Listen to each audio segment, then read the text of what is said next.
बिस्मिल्लाहिर्रहमानिर्रहीम अस्सलामुअलैकुम। I hope you all are doing well. Students, आज की ये वीडियो ENG 201 के लिहाज से बड़ी इम्पोर्टेंट है।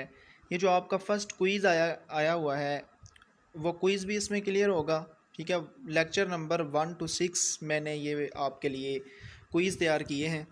ठीक है, और ना सिर्फ आपका क्विज़ तैयार होगा बल्कि आपके शॉर्ट क्वेश्चन और सारे कॉन्सेप्ट भी क्लियर हो जाएंगे इसमें, क्योंकि ये है कि आपकी मिड टर्म की प्रिपरेशन भी हो जाएगी। मिड टर्म किस लिए होगी? क्योंकि आपका जो मिड टर्म का पेपर आता है ना, उसमें MCQs के अलावा जो दूसरा पेपर आता है ना, वो भी आपके फिल इन द ब्लैंक्स वगैरह ही आते हैं। ठीक है, तो ये जो आपको मैं कॉन्सेप्ट देने लगा हूँ ये लेक्चर वाइज हैं।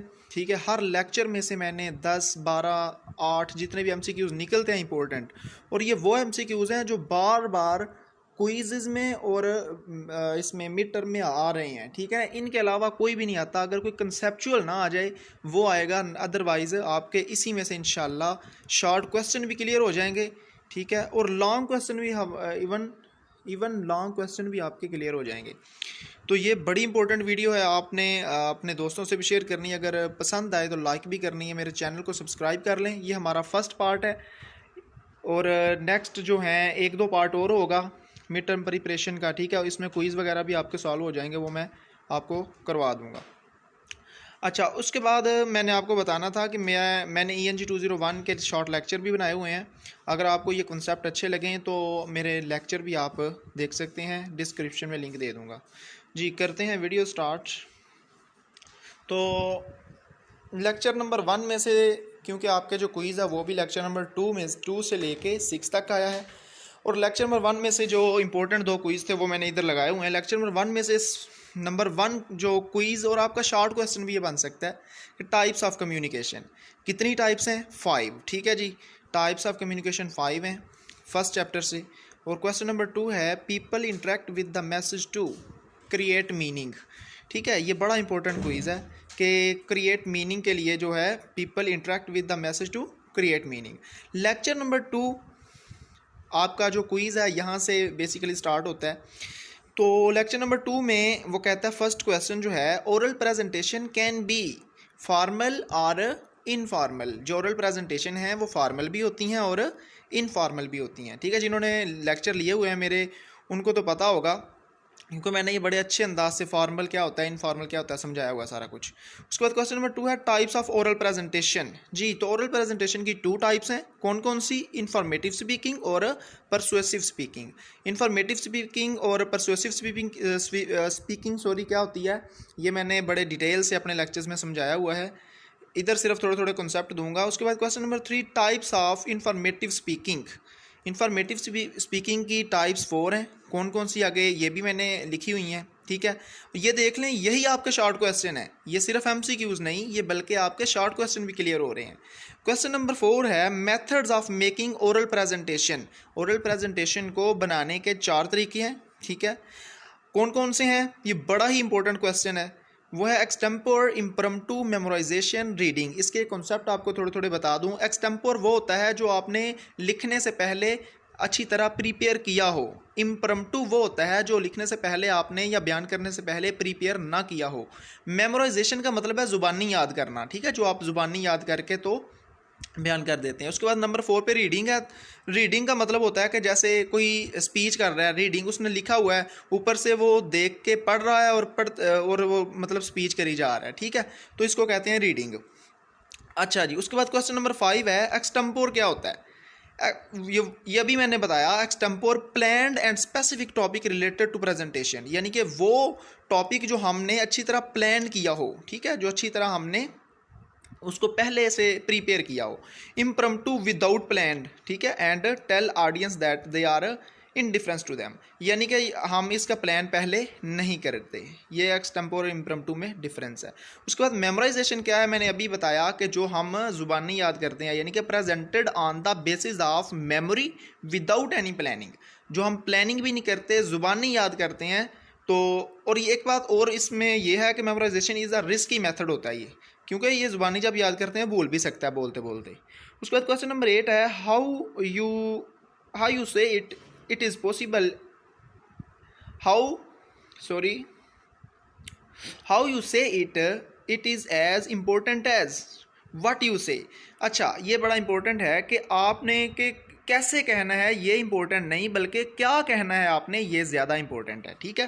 क्वेश्चन नंबर 9 में dash size slides are generally used in presentations. तो ये 35 mm जो है ये जनरली आपके प्रेजेंटेशन में स्लाइड जो है ये इस्तेमाल की जाती है। ये बड़ा ही इंपॉर्टेंट, बल्कि इसमें जो भी मैंने क्विज़ लगाए हैं ये इंतहाई इंपॉर्टेंट है। मैं बार बार कह रहा हूँ, अगर आप ये कर लेंगे आपके शॉर्ट क्वेश्चन, यानी कि समझ लें कि आपके 1 to 6 लेक्चर कवर हो गए। ठीक है ना, ये अच्छी तरह अगर आप ये वीडियो मेरी अच्छी तरह देख लेते हैं। क्वेश्चन नंबर 10 में है OHP stands for overhead projection transparencies. ठीक है, ये इसके लिए स्टैंड होता है। उसके बाद question number 11 limits dash word पर स्लाइड, यानी कि पर स्लाइड हर स्लाइड में आपके वर्ड कितने होने चाहिए, मैक्सिमम 10 होने चाहिए। ठीक है। साइज ऑफ टेक्स्ट का साइज़ क्या होना चाहिए, 18 pt Times Roman on OHPs। ठीक है जी, 18 होना चाहिए, ये बड़े इंपॉर्टेंट है। उसके बाद लेक्चर नंबर हमारा 3 स्टार्ट हो जाता है। लेक्चर नंबर 3 में फर्स्ट क्वेश्चन है प्लानिंग मीन्स। प्लानिंग का क्या मतलब है, decide what to say and how to organise your material. ठीक है। उसके बाद persuasive argument means to convince your readers about your material. जो आपने मटीरियल मुहैया करना है उसके बारे अपने उसको रीडर को कन्विंस करना। ठीक है। उसके बाद question number 3 elements of persuasive arguments. Persuasive arguments, अच्छा परसुएसिव आर्गूमेंट्स वो होते हैं जो आप किसी को कायल करते हैं। ठीक है। उसमें उसके जो एलिमेंट्स हैं वो कौन से हैं, क्लेम एंड एविडेंस। ठीक है, ये दो उसका है। उसके बाद question number 4 organise a substantial part of their resume around their accomplishment and abilities। तो इसमें आ जाता है फंक्शनल रिज्यूम। ये कौन सा रिज्यूम है, फंक्शनल रिज्यूम है। ये फंक्शनल रिज्यूम की डेफिनेशन है। ठीक है। उसके बाद provide the desired prominence by placing the name and professional objectives at the top. जिसमें आप उसका नाम वगैरह टॉप पे लिखते हैं वो कन्वेंशनल रिज्यूम होगा। ठीक है। ऊपर वाले फंक्शनल रिज्यूम की डेफिनेशन थी, ये कन्वेंशनल रिज्यूम। ये आपने सारे रिज्यूम जो हैं क्वेश्चन लेक्चर नंबर 3 में अच्छी तरह रीड कर लेने हैं, बड़े इंपॉर्टेंट हैं। उसके बाद question number 6 transform your plan notes outlines and ideas into a communication. इसको क्या हम कहते हैं, जब अपने प्लान्स को हम कम्युनिकेशन में कन्वर्ट कर देते हैं तो उसको हम कहते हैं ड्राफ्टिंग, कि हम ड्राफ्टिंग कर रहे हैं। ठीक है, ये ड्राफ्टिंग की डेफिनेशन हो गई। उसके बाद revision literally means see again. देखें कितना इंपॉर्टेंट है कि रिवीजन का क्या मतलब है, सी अगेन, कि दोबारा से किसी चीज़ को देखना।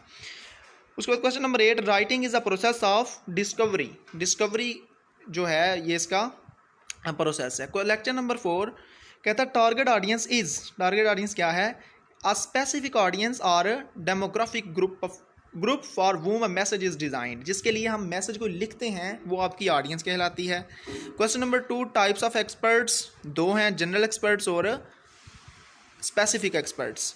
क्वेश्चन नंबर 3 जनरल एक्सपर्ट्स क्या होते हैं, possess extensive knowledge about a field in general. ठीक है, ये एक्सटेंसिव नॉलेज रखते हैं। और मैनेजर्स रीड फॉर द, अच्छा मैनेजर्स डॉक्यूमेंट को क्यों रीड करते हैं, बटम लाइन और a concise summary of presentation situation and specific recommendations for action. कोई एक्शन वगैरह कोई रीड करते हैं, उन्होंने कोई एक्शन लेना होता है रीड करने के बाद। ठीक है, इसलिए मैनेजर्स जो हैं वो रीड करते हैं। लेक्चर नंबर 5 थोड़ी सी वीडियो शॉर्ट कर रहा हूँ, काफ़ी लेंथी ना हो जाए। How many purposes, how many purposes of documents. Documents के 4 पर्पज हैं। उसके बाद नीचे लिखे हुए हैं कौन कौन से। ठीक है, एक्सप्लिसिट पर्पज कौन सा होता है, the purpose which is clearly stated. देखें बड़ा इंपॉर्टेंट शॉर्ट क्वेश्चन भी है। एक्सप्लिसिट पर्पज जो क्लियरली स्टेटेड होता है और इम्प्लिसिट पर्पज जो क्लियरली स्टेटेड नहीं होता। उसके बाद question number 4 types of documents related to information, ये 2 हैं। ठीक है। उसके बाद types of documents related to instruction, तो इसको कहते हैं proposals. Types of documents mean to persuade the reader. ठीक है, इसकी 4 टाइप्स हैं। कौन कौन सी प्रपोजल, ये मैंने लिखी हुई है ब्रैकेट में। क्वेश्चन नंबर 7 है types of documents mean to enact something, ये 4 हैं। ठीक है, इम्प्लिसिट पर्पज मीन्स, मैंने अभी बताया, purpose which is not clearly stated, जो क्लियरली डॉक्यूमेंट में स्टेट नहीं किया जाता। Scientific and technical writing is based on precision. ठीक है। उसके बाद 10 technical communication is often more effective when it is written down. उसके बाद 11 when people read the response in 2 ways simultaneously they think and they feel. ठीक है, ये 2 veg में हमेशा कोई भी है जो लिखता है। लेक्चर नंबर 6 और लास्ट लेक्चर है हमारा टाइप्स ऑफ रीडर। देखें बड़ा इंपॉर्टेंट, 3 टाइप्स ऑफ रीडर हैं। ठीक है, ये लॉन्ग क्वेश्चन भी आपका आ जाता होता है, शॉर्ट भी आ जाता है। Phantom reader, future reader, complex reader. Phantom reader क्या करता है, ये रियल रीडर होता है but unnamed reader who use communication address to others, दूसरों का एड्रेस ये इस्तेमाल करता है। फ्यूचर रीडर वो जो फ्यूचर में आपको कोई हो के फ्यूचर में कौन कौन सा आपका डॉक्यूमेंट पढ़ सकता है, उसको फ्यूचर रीडर कहते हैं। complex readers are the readers consisting of diverse groups such each with a different agenda। ठीक है, हर एक का डिफरेंट एजेंडा होता है और ये कम्प्लेक्स यानी कि थोड़े पेचीदा होते हैं।